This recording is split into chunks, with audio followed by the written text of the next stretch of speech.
welcome to Tashi's Kitchen. So for today's video, magluluto tayo ng isda na may kamyas, sibuyas, at kamatis. Ngayon ay ano to, sabaw sinain. Tapos sabaw sinain, yan. Lagay na natin yung isda. Bakit ba? Piprituhin. Ano ba yung piprituhin? Ito. Wag to ha. Ilang apat. Okay.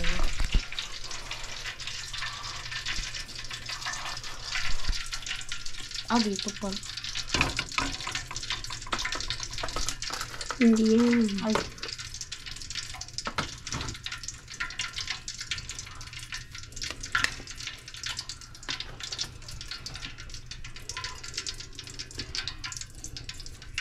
So guys, we're gonna put our fish in the pan.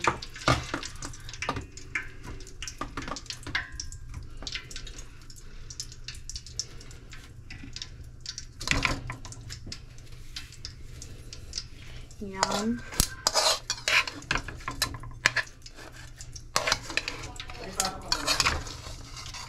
Hawakan mo na ba yung kawali?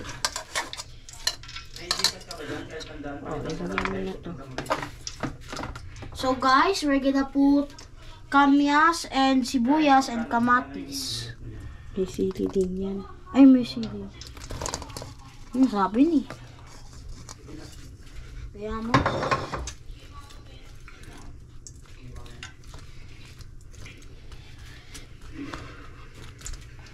Siguro dapat inuna natin yung ano, no? Alin? Kamyas. Wait lang. Iilalim kaya natin. Ay, ibabaw. Boyan na ba? Sige, iibabaw mo yung fish. Mahihirapan yung chef ganito. Dapat inayos mo muna mabuti. Grabe kayo, mahirapan agad yung chef. Ang dami oh.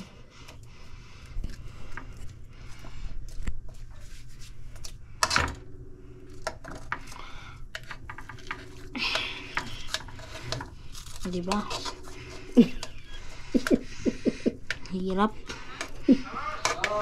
Baka may bayad ka dito ano? Kakamayin ko na to. Okay, sa ilalim. Yan guys, ilalagay na natin yung sabaw sinain. Sorry guys kung maingay. I apologize.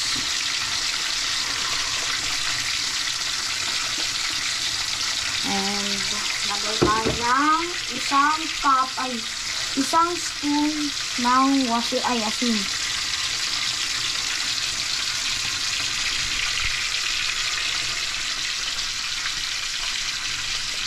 And Silihan mo na.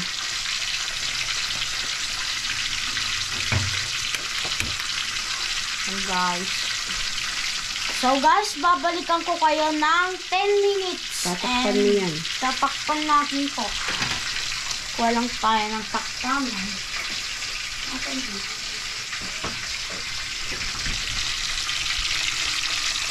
Yan guys, kulo na. Pero napadami natin ng sabaw. Okay na yan, tikman na natin.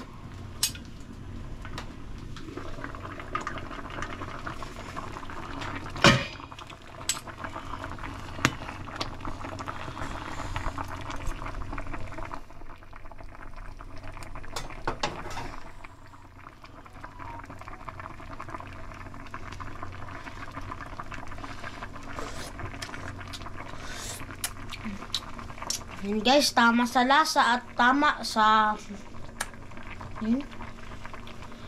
tama sa lasa. Yun lang guys.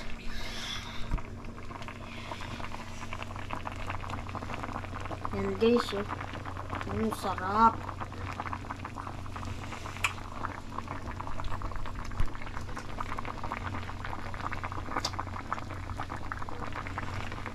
Yan guys, patay na natin. Kakain na tayo. So guys, babalikan ko na lang kayo pag nasa lamesa na tayo. Yan guys, kain na po tayo. Bago po tayo kumain, let's pray po muna. Papa God, thank you po sa food. In Jesus' name, Amen. Guys, kuha tayo isda.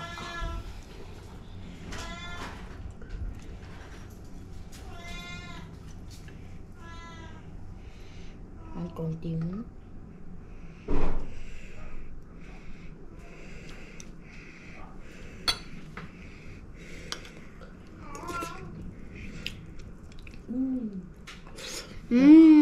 Masarap guys. So guys, mag-end na tayo ng video. So guys, don't forget to like and subscribe. Thank you.